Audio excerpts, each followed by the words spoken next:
into recruiting into the R&D firms. So, M.Tech hiring from IITs is always a debatable point. When it comes to the general placement statistics, the undergraduate students are generally preferred by the corporates than the postgraduates. Some of you may be thinking it's quite strange that you have 6 years of an education, 4 undergraduate years from college and coming to IIT, naturally you should be preferred more because you know the subject more. Sometimes the corporates, those who come to these campuses, they are looking for students with a campus experience. So the undergraduate students typically have 4 years of campus experience after their schooling time. They are into various clubs. They take up various positions of responsibility. So in the first 3 years, they get enough opportunities to fine-tune their skills, to take up these positions of their responsibility and then slowly emerge into that. Whereas, since you already come from a different university setup, it takes at least 6 months. Also, Rupam Barman has already mentioned about the credit structure, the courses, how many levels of courses that you can take. And the kind of examination happens that is here at IIT system is also different from your undergraduate colleges.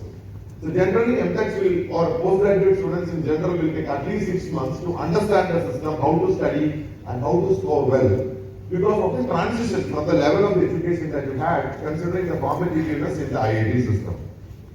So, typically, why should a company hire from an M.Tech program from IIT? There is a natural expectation that postgraduate students of IIT level will have a very high technical bar, technical acumen, followed by the necessary skills that the companies have been looking forward. But it has been found from the feedback that there is always an expectation mismatch. Some of you have sidelined your undergraduate college education, might have preferred more into your GATE preparation, in your SEED preparation, in your JAM preparation, without focusing what is the regular practicals and theory in your colleges.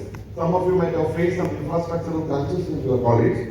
So naturally, the kind of 5 years of technical education that might be missing in some of you, whereas you may be picking all these skills here. So when the interviews happen from 1 year down the line, next year from September onwards, this process starts. At that time, the recruiters always face an expectation mismatch. So I earnestly request you to keep this in mind. You have to go in a faster pace to match up with the undergraduates. Some options are open to both UG and PG students. Then you are competing with undergraduates who have 3 years of campus experience, where they might have learned a lot. Their CV is full of many of the success stories. So whereas the postgraduates are hardly 1 to 1.5 years. You may have a good GATE score, you may have a good SEED score, but the exposure that you have to get, it's not only limited from what is there in the class. The dean already mentioned the classes will be there from morning 8 o'clock to evening 6 o'clock. But put in an extra effort after 6 o'clock to sharpen your skills, to go out and interact with PhD scholars, make use of the library facilities that is being there. And all the faculty members in the department are very well qualified doing state-of-art research. Try to talk with the senior M.Tech students, senior PhD scholars so that you are well aware. Naturally, this is going to be reflecting in the interviews that you attend. Then the recruiters feel that, okay, my purpose of coming to an IIT is met because my level of expectation that I have from M.Tech is satisfying from IIT Guwahati. Marks